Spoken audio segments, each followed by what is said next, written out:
Book a free consultation today from Energy Expert.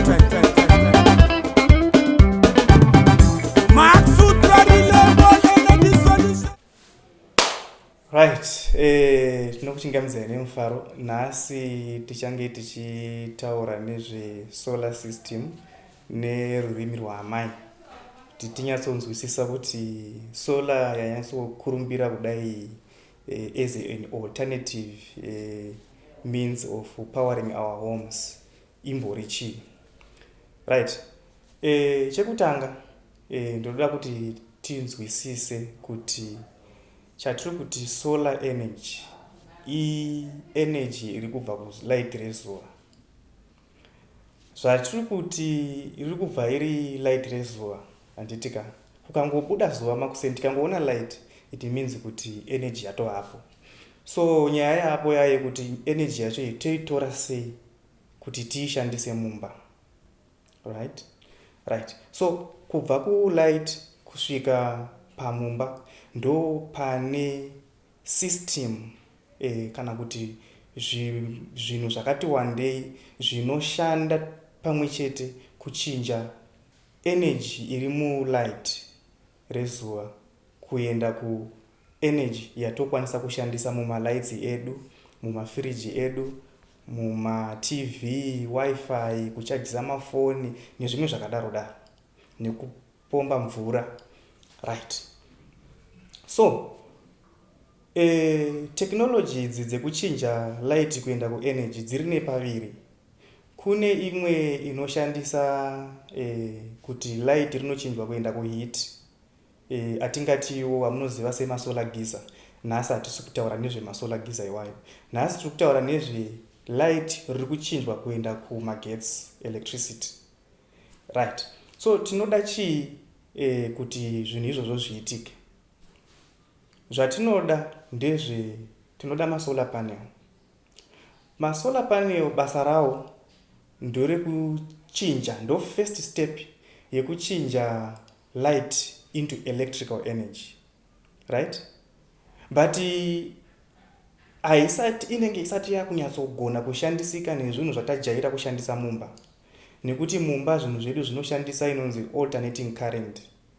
Asi masolar panel anoburitsa inonzi direct current. Right? Direct current ndo yakafanana neinobuda futi mumabattery.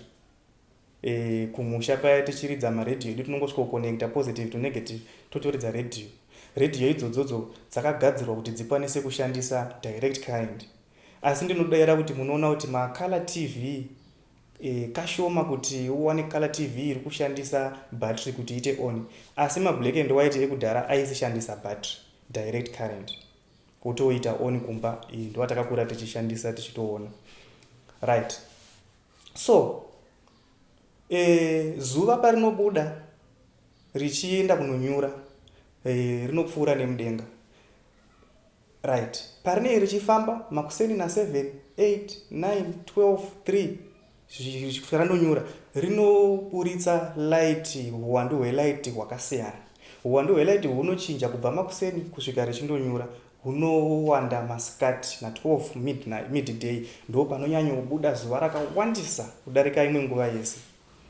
So isu kumusha taiti kana solar panel ari makuseni yaibuda yakataridziswa ku east, toti kana kwa kuma 9 yochinja yoita unge yakuchindotarisa ku north east, kanawo masikati yotarisa mudenga tichidaro.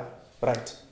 Izvozvozvo taiita nekuda kwokuti tinoda kuteera zuva kuti tinyatsoti solar panel yedu igare yakanangana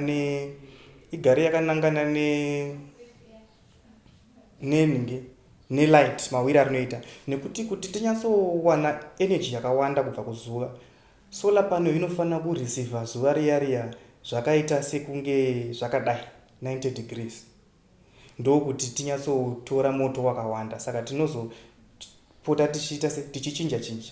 But masystem mahombe emudzimba hatingakwanise kuti tichinje tikangoisa parufu zvatokwana.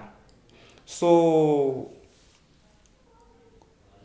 pane side rekuti ukangoisa side iroro rinova the best yekuti solar yako itore zuva rakawanda. And divi iroro kunova ku north kana tiri kuno kuAfrica kuZimbabwe side rinotarisa masolar panels anotarisa ku north. Zuva tikanyatsoritarisawo rinofamba nekuita kunge rinenge rine paengo, harizonyatsoti kane pamusoro pemusoro apa, rinofamba nekaengo. Saka isusuwo kuti tinyatsoti timaximize collection tinozosimudzirawo panel yedu nepaengo yekuti collection yedu yeenergy inyatsova maximum. Saka engo iyoyo inonzi tilt angle, right. Because itati isusu tiri kushandisa light, zvinobva zvareva automatically kuti kana kukange kune makore zvinoreva kuti energy yatichawana ishoma nekuti zuva rinenge risinganyatsobuda direct. Light ratichiona ilight wori kungouyawo nemakore imomo richinzvengana nemakore richiuya, asi rinenge risiri straight kubva kuzuva richienda pasolar panel. Saka hatizowane zero yedu kana kune makore, asi power yatinowana inoredusa zvakanyanyisa zvekuti kana wanga une 300 watts solar panel paroof, kukaita zigore rinovhara zuva, 300 watts iyoyo inogona kuburitsa 30 watts chete kana kutoti 20 watts chete ndodzinonge dziripo pamusoro panguva idzodzo. Saka zvakakosha kuziva behavior yezuva, behavior yeweather yemusi uyoyo, nekuti zvinokubatsira kuziva kuti nhasi makore ari kwaya, beta ndisanyanyoswitcha on zvinhu zvakawanda masikati kuitira kuti manheru ndizoona TV ndinge ndine malights, right. Iyoyo yamanagement yekuti uri kubatsira system yako kuti iperforme zviri maximum always, nekuziva kuti nhasi zuva ririko, TV tinogona hedu kuswera tichiona, nhasi hakuna zuva, saka mabhatiri angu aya achange ane moto mushoma manheru nekuti chiri kuachajisa hapana, right. Tapedza ipapo, right, tambotaura isu kuti tine zvinhu zvakawanda zviri kubatsirana kuti magetsi aya ari atorwa pasolar panel aya azopedzisira asvika kuTV, right. Pakati apa tine yatinoti inverter, right. Inverter idzi dziri pamatype akawanda. Kune inverter dziripo mazuva ano dzakati ngwarei, dzine zvinhu zvakati wandei mukati madzo. Inenge ine charge controller mukati, inenge ine charger yekuti kana iri system yekuti kune magetsi kwamuri kugara, kanawo amanheru inenge ine charger yekuti magetsi aya anokwanisa kushandiswa kuchajisa mabhatiri kuitira paanoenda paya. Inenge ine imwe nzira inoshandiswa kuti magetsi paanongodzoka paya apfuure nemuinverter zvawo oenda kumalights, right. Ine inverter inova inochinja iyo moto wemasolar panel DC current kana kuti wemubattery kuti uende ku-alternating current yatambotaura iyayi, kuitira kuti maTV edu, makala TV nemalights edu AC zvikwanise kushanda. Chimwe chatinoda, right, tati isusu solar panel inoshandisa zuva, right, but zuva richanyura, manheru kana asvika hatisisi solar panel haisisina kwaichawana power. Saka there must be a way, panofanira kunge pane nzira yokuti zuva parinenge ririko toshandisa zvedu kuona TV asi tichichengetedza moto uya neimwe nzira. Ndo patinowana zvatingati mabhattery storage yekuchengetera moto wemagetsi, right. Mabhattery tinoada kuitira kuti panonyura zuva mabhattery edu akuchishanda manje, moto waachengeta masikati uya akuchiudzosera kuti kuinverter iyaya, inverter ichichinja moto uya yoita alternating current, takutoona TV yedu tichibvisa moto wedu kubva mumabhattery edu. Zvakakosha kuti patiri kutsvaga zvinhu zvatataura izvi, masolar panel, inverter, mabhattery necharge controller. Regai ndibva ndataura nezvecharge controller kuti tamboti paya inverter dzimwe dzine charge controller mukati, Kana isipo charge controller mukati, unenge wakufanira kutotsvaga charge controller yepanze. Dzine matype wakasiyana siyana zvadzo. Asi any charge controller inotodiwa nekuti charge controller ndoyo inoshanda patiri tichaisa mabattery paya, ndoyo inoshanda kuregulator or kuchengetedza mabattery edu machajiro anenge achiita.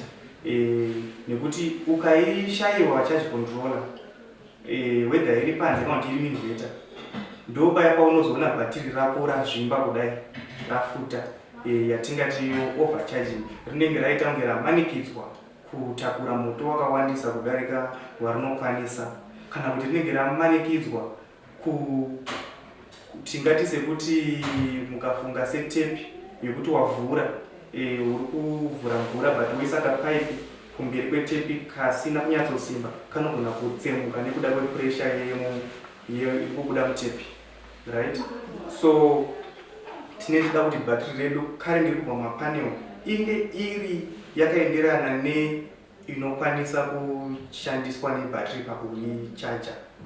Nekuti panogadzirwa mabattery pese rinenge ritoriwo necharge yaro yekuti kana uchichargisa nemoto wakawanda kudai panguva imwe chete, right? Kana wakuburitsa moto wakawanda kudai, zvinhu zvese izvozvo zvinofanira kuverengwa nekuti rinenge rinayo manual battery, inverter inenge ine manual, solar charge controller inenge ine manual. Zvese izvozvo ukazvitarisisa zvinotaridza kuti pane compatibility kana kuenderana kunodiwa kuti system yedu ishande zvakanaka, isina kufa, isina kutsva, right? So mubvunzo ndewekuti taziva kuti kune masolar panel, kune charge controller, kune inverter, kune mabattery, right? Makonektirwa azvinoitwa zvinhu izvi, munhu wese ari technical anenge achikuitirai anozviziva kuti kubva kumasolar panel tinoenda pacharge controller, kubva pacharge controller toenda kubattery, kubva pabattery toenda kuinverter, kubva kuinverter takuenda kuma-TV edu, right? Mubvunzo ndewekuti saka ndinoda masolar mangani, ndinoda mabattery mangani, akakura sei, emhando ipi, ndinoda inverter yakakura sei kuti ndichikwanisa kuti malights angu 10 kana ma-TV yangu 2 kana deep freezer kana pump ite on, right? Mubvunzo uyoyo wakakosha, ndo mubvunzo wokutanga unofanira kubvunzwa nemunhu ari kuita size yesystem kana kuti nemunhu ari kukubatsirai kudesignerirai kana kukugadzirirai system yenyu. Nekuti inverter basa rayo ndiri kuchinja DC kuenda ku-AC, right? Malights edu, ma-TV edu, nemafridge nemapampu zvese zvichawana AC yazvo kubva pa-inverter. So inverter size tinoiwana taedha kuti tine 10 watts dzemalights, malights mangani 10, tuti 10 times 10 tine 100 watts dzemalights, tine 200 watts dzetv, tine 1 horsepower yepump. Tikazviedha zvese izvozvo tinowana kuti inverter yedu size yayo ichii, asi hatidiwo kuti gedye tinozoisawo ka-allowance kekuti kana waedha iwe load yako ukaona iri 1000 watts wakuchitiwo iweyo saka beta nditenge zvangu inverter yangu iri 1500 watts, nekuti panoitika room yekuti ndikuitawo ma-fluctuations. Mumwe musi unogona kuzoedhawo chimwe chinhu chidiki, mumwe musi unotengawo imwe TV, mumwe musi unoda kuzoisa wifi, mumwe musi unouya usahwira aida kuchakisa foni yake yechi2. Saka wakagara waisa kuti zvitigegegedye zvinogona kugaita kuti system yake isashande zvakanaka. So ndo mawaniro atinenge tichiita inverter, kuti inverter yedu yakakura sei. Asi inverter haisi iyo inochengeta energy. Chatiri kuti energy zvakada kufanana nekuti fuel yaunoda neBenz kusvika kuChegutu yakasiyana huwandu neyaunoda kusvika kuBulawayo. Asi fuel iyoyo isame type, asi huwandu hwayo ndowasiyana. Saka tiri kuti isusu tinoda energy Malaitsi akadaita on tinoda kuti aite on kwema-hours mangani pazuva. Tinoda kuti TV yedu iite on kwema-hours mangani pazuva. So izvozvozvo zvinotibatsira kuti tizive kuti masolar panel atichada mangani, kuitira kuti akwanise kuti zvinhu zviya zviite on kwema-hours atataura aya. Zvinotibatsirawo kuti tizive kuti mabatteries atichada mangani uye akakura sei, kuitira kuti pakunenge kusisina zuva paya paya mabatteries edu akazara acharana kwema-hours mangani tisina kupedzesesa moto mumabattery, nekuti mabattery edu mazhinji tine mageo, tine absorbed glass material AGM, tine lithium ion akasiyana siyana esolar, asi rimwe nerimwe rine mutemo waro. Sendingapa example muenzaniso wemageo. Mageo mutemo wawo ndewekuti kana uchishandisa haufaniri kudarikidza 50% yecharge yari naro, inonzi depth of discharge haifaniri kudarika 50%. So kuti une malaitsi mangani, une ma-TV mangani, zvinokubatsira kuti kana wawana uzoziva kuti ndichaona TV yangu kwema-hours mangani, ndichaita malaitsi angu epajurawo usiku hwese, ndichaita malaitsi emumba kusvika takunorara, emudining todzima, emunauchi todzima, emukicheni todzima. Zvese izvozvozvo zvinodiwa kuti tizonyatsoti right. Saka mapanels amunodai akawanda kudai, masaizi akati, charge controller yamunoda yakakura yakadai, inverter yamunoda yakakura kudai, mabattery amunoda akakura kudai. Tikanyatsodzvigadzira nekuzvisaiza zvakanaka, unotozoona kuti unokwanisa kugara usina kumbofunga kuti magetsi anoenda, usina kumbofunga kuti zvinhu zvako zvese zvinenge zvichigara zviri on. Asi ndokunge zvaitwa size or design zvakanaka such that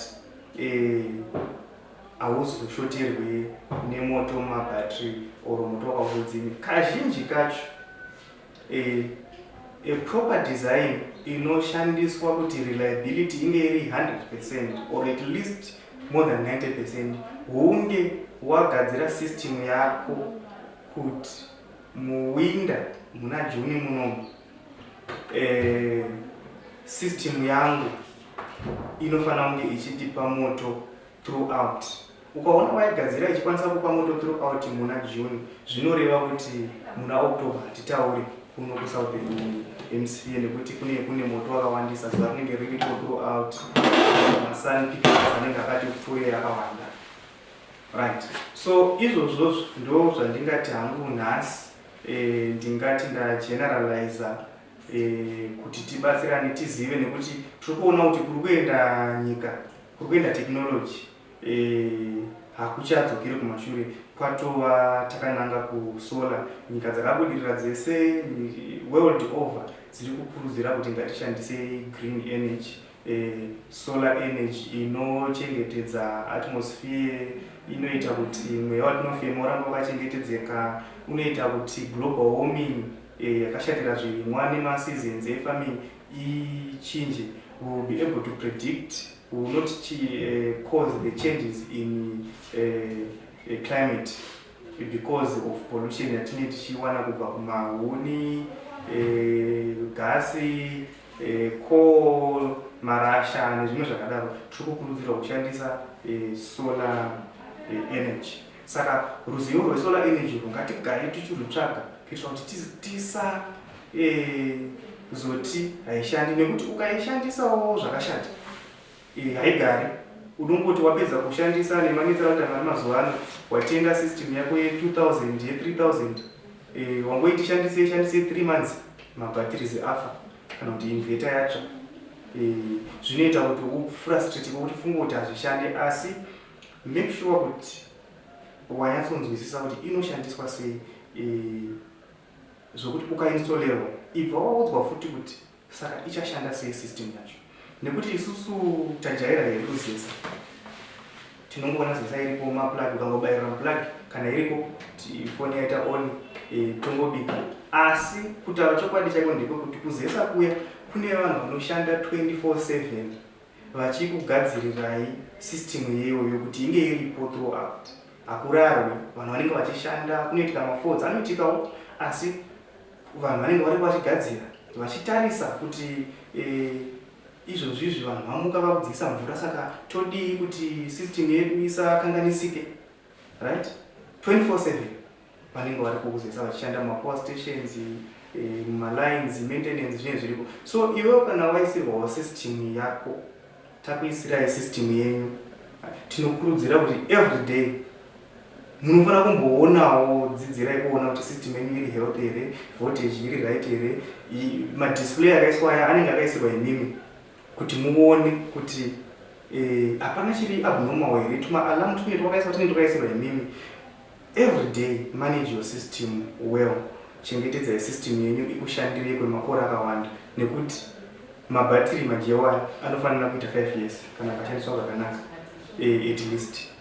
Lithium ion anonzi anosvika 15 years kana akashandiswa zvakanaka. Masolar panels anonzi anosvika 25 years kana akashandiswa zvakanaka, akasungirirwa zvakanaka parufu.